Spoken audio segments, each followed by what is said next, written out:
जब किसी विषम परिस्थिति में उलझे हुए हो, बहुत बड़ी समस्या सामने आकर खड़ी हो गई है, सबके हाथ जोड़ लिए, सबसे निवेदन कर लिया कि हमारा ये काम कर दो, नहीं हो रहा, सब दूर से मेहनत कर ली है, परिश्रम कर लिया है, परिश्रम तब भी जारी रखना। एक बेलपत्र, एक चावल का दाना, एक सफेद पुष्प, एक शमी का पत्ता, एक छोटी सी दुर्वा। दुर्वा जानते हो सब लोग, जो जमीन पे दूब लगी होती है, दुर्वा, दुर्वा, एक दुर्वा। वो जो दुर्वा होती है, कोई कोई दुर्वा एक डंडी की होती है। दुर्वा में बस इतना ध्यान रखना कि दुर्वा एक रहे और उसमें से 2 पत्तियां निकली हुई हो। देखिए ना, आप लोगों ने पहले बोलो, जम के बोलो, देखा है ना, दुर्वा एक हो और 2 पत्ती की हो, एक ही कहलाएगी। 2 पत्ती निकली हुई दुर्वा, एक श्वेत पुष्प, शमी का पत्ता, बेलपत्र, चावल का एक दाना। एकांत में कोई शिव मंदिर हो, अगर मंदिर ना हो तो एक छोटा सा पार्थिव शिवलिंग का निर्माण किसी पेड़ के नीचे एकांत में जाकर। श्री शिवाय नमस्ते दोस्तों, हर हर महादेव। कैसे हैं आप? आशा करती हूँ सब ठीक होंगे और सुरक्षित होंगे। दोस्तों, आज की वीडियो में हम जानेंगे कुल 3 उपाय, सोमवार के विशेष उपाय हैं जो कि पूज्य गुरुदेव की कथा सुन करके और समझ करके बहुत अच्छे से समझाऊंगी। दोस्तों, पहला उपाय है दोस्तों, अगर कोई विशेष समस्या है और उसका कोई समाधान नहीं मिल रहा या काफी कष्ट आ गया है, बहुत दुख झेलना पड़ रहा है और बहुत ही आपने सब जगह हाथ जोड़कर देख लिए, लेकिन आपका कोई कार्य पूरा नहीं कर रहा, बहुत समस्या आ गई है, विषम परिस्थिति आ गई है। और दूसरा उपाय है दोस्तों, आपकी मनोकामना के लिए, कोई भी आपकी मनोकामना हो उसके लिए। और तीसरा उपाय है दोस्तों, रोग के लिए, रोग बीमारी के लिए। तो चलिए जानते हैं दोस्तों पहला उपाय। पहला उपाय है दोस्तों, पूज्य गुरुदेव की कथा सुन करके समझ करके बता रही हूँ दोस्तों, एकांतेश्वर महादेव का, एकांतेश्वर महादेव के शिव मंदिर जाना है। और इसमें आपको क्या क्या चाहिए? एकांतेश्वर महादेव का उपाय दोस्तों, जो आपको काफी समस्या आ गई है, विशेष परिस्थिति आ गई है, विकट समस्या है, किसी के भी सामने जाते हैं, हाथ जोड़ कर देख लिए, सब काम करके देख लिए, लेकिन आपका कार्य पूरा नहीं हो रहा या कार्य अटक रहे हैं, तो आपको क्या करना है? एक दोस्तों दुर्वा लेनी है। दोस्तों, दुर्वा ऐसी लेनी है जिसमें से 2 डंडी निकल रही हो, इस तरह से लेनी है दोस्तों। 2 डंडी निकल रही हो, पूज्य गुरुदेव ने कहा है इस तरह से। चाहे छोटी सी दुर्वा ले लीजिए, 2 डंडी इस तरह से निकली हो। एक दुर्वा लेनी है, एक ले लेनी है आपको बेलपत्री, कटी फटी नहीं होनी चाहिए, खंडित नहीं होनी चाहिए, एकदम साफ सुथरी बेलपत्री होनी चाहिए। एक ले लेना है आपको शमी पत्र, इस तरह से। और एक ले लेना है आपको आखा चावल का दाना, इस तरह से। और दोस्तों, एक चाहिए आपको सफेद पुष्प। दोस्तों, मेरे पास सफेद पुष्प नहीं है, सफेद पुष्प की पंखुड़ियां हैं, तो इस तरह से आपको एक सफेद पुष्प ले लेना है। एक दीपक ले लेना है और एक लोटा ले लेना है। इसमें जल भरना है आपको अपनी रसोई से, जिसमें से आप जल पीते हैं। इसमें थोड़ा सा मीठा डाल लीजिए, थोड़ा सा गंगा जल डाल लीजिए। और अगर एकांतेश्वर महादेव कहीं मिल जाते हैं तो कोई बात नहीं, अगर नहीं मिलते तो किसी भी पेड़ के नीचे ऐसे मिट्टी को उठा लेना है और एकांतेश्वर महादेव का स्मरण करना है। इस तरह से मिट्टी को उठा करके शिवलिंग तैयार कर लेना है। जलाधारी कुछ मत बनाना, सिर्फ इस तरह से मिट्टी को उठा लेना। और वहां पर जाकर के थोड़ा सा आपको सबसे पहले उसका पूजन करना है। चंदन लगा दीजिए, इस तरह से चंदन लगा दीजिए। और फिर वहां पर दोस्तों एक आपको दीपक लगा देना है। यहीं पर आपको एक दीपक प्रज्वलित कर लेना है दोस्तों, इस प्रकार से दीप लगा देना है। और एक बात कही है पूज्य गुरुदेव ने, अगर एकांतेश्वर महादेव आपको मिल जाते हैं, कहीं मंदिर मिल जाता है, तो दीप को ऐसे ही जलता छोड़कर आप घर पर चले आइए। अगर नहीं मिलते हैं तो आपने, अगर ये मिट्टी का शिवलिंग जो बनाया हुआ है किसी भी पेड़ के नीचे, वहीं पर आपको जब तक दीप ठंडा ना हो जाए तब तक नहीं आना। फिर यहाँ पर आपको थोड़ा सा जल समर्पित करना है।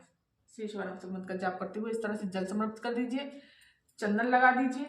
इस तरह से चंदन लगाने के पश्चात आपको सबसे पहले दोस्तों दुर्वा लेकर गए हैं, एकांतेश्वर महादेव का स्मरण करके श्री शिवाय नमः मंत्र का जाप करते हुए अपनी कामना को कहते हुए सबसे पहले दुर्वा समर्पित करनी है। फिर दोस्तों आपको सफेद पुष्प समर्पित करना है। क्रम ध्यान रखना दोस्तों, सबसे पहले दुर्वा फिर सफेद पुष्प, क्रम ध्यान रखना दोस्तों। ये सफेद पुष्प समर्पित करना है। फिर आपको एक शमी पत्र समर्पित करना है श्री शिवाय नमः मंत्र का जाप करते हुए, इस तरह से अपनी कामना बोल देनी है। फिर आपने जो चावल का दाना लिया है, फिर आपको चावल का दाना समर्पित करना है। ध्यान रखना दोस्तों क्रम किस प्रकार से। फिर आखिरी में आपको बेलपत्री जो लेकर के गए हैं, इस पर चंदन लगा करके अपनी कामना कहते हुए इस तरह से आपको एकांतेश्वर महादेव का नाम लेकर के इस तरह से समर्पित कर देनी है। इस पर हाथ रख करके अपनी कामना बोल देनी है। जो भी समस्या है, जो भी काम अटक रहे हैं और विशेष परिस्थिति आ गई है, इस तरह से बोल करके प्रणाम करना है। और फिर दोस्तों आपको श्री शिवाय नमः मंत्र का जाप करते हुए इस तरह से जल समर्पित कर देना है।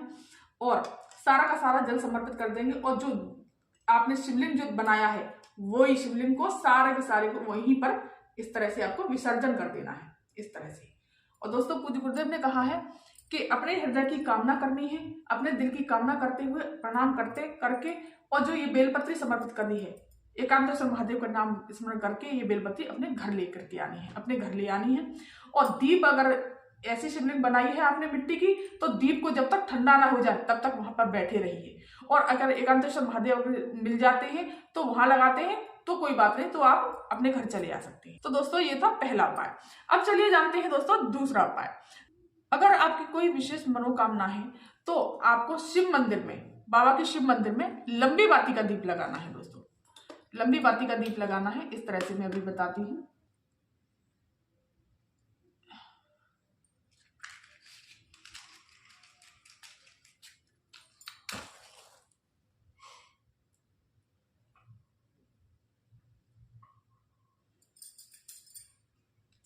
अगर आपकी कोई कामना है तो शिव मंदिर में आप लंबी बाती का दीप लगाना चालू कर दीजिए इस प्रकार से। अगर आपकी कोई विशेष मनोकामना है जो आप चाहते हैं कि ये मेरी कामना पूरी हुई हो और विशेष ही परिस्थिति है तो आपको इस बाती के साथ में 2 बाती लगा देनी है, लंबी बाती ही विशेष कामना के लिए। इस प्रकार से 2 बाती लगा देनी है आपको इस प्रकार से। और श्री शिवाय नमस्तुभ्यं मंत्र का जाप करते हुए 2 बाती लगा करके आपको अपने घर चले आना है। दोस्तों ये था दूसरा उपाय। विशेष कामना की पूर्ति के लिए शिव शक्ति का रूप मानी गई है ये 2 बातियां। और तीसरा उपाय है दोस्तों रोग बीमारी के लिए। तो इसमें आपको क्या करना है, एक तांबे का कलश भरना है, इसमें जल भरना है आपको अपने घर से, अपने रसोई से। और इसमें 2 दाने चावल के डाल लेने हैं, आखा चावल के दाने डालने हैं दोस्तों, टूटे फूटे नहीं होने चाहिए, खंडित चावल नहीं होने चाहिए। इस प्रकार से 2 दाने चावल के डाल लीजिए। अब इस पात्र को सोमवार के सोमवार करना है, सोमवार से लेकर के 8 दिन तक ये उपाय करना है। कोई भी कैसी भी बीमारी हो, क्या कैसा भी रोग हो गया हो, दवाइयां चल रही हो, निरंतर बहुत परेशान हो गए हो, तो आपको ये उपाय सोमवार से लेकर के 8 दिन तक लगातार करना है। आपको सबसे पहले इस जल को बेलपत्री के वृक्ष के नीचे डालना है थोड़ा सा, और फिर इसी वृक्ष जल को लेकर के पीपल के वृक्ष के नीचे डालना है श्री शिवाय नमस्तुभ्यं मंत्र का जाप करते हुए। और फिर थोड़ा सा जल फिर बचाना है आपको, फिर इसी जल को आपको या तो समी के पेड़ के नीचे डालिए या फिर आप आंवले के वृक्ष के नीचे डालिए। दोस्तों आंवले का और समी का वृक्ष, इन दोनों में से एक ही वृक्ष चुनना है आपको। लगातार 8 दिन तक ये उपाय करना है, तो एक ही वृक्ष में डालना है, ना कि कभी समी में डाल दिया तो कभी आंवले में, नहीं, एक ही वृक्ष में चुनना है। तो फिर सारा का सारा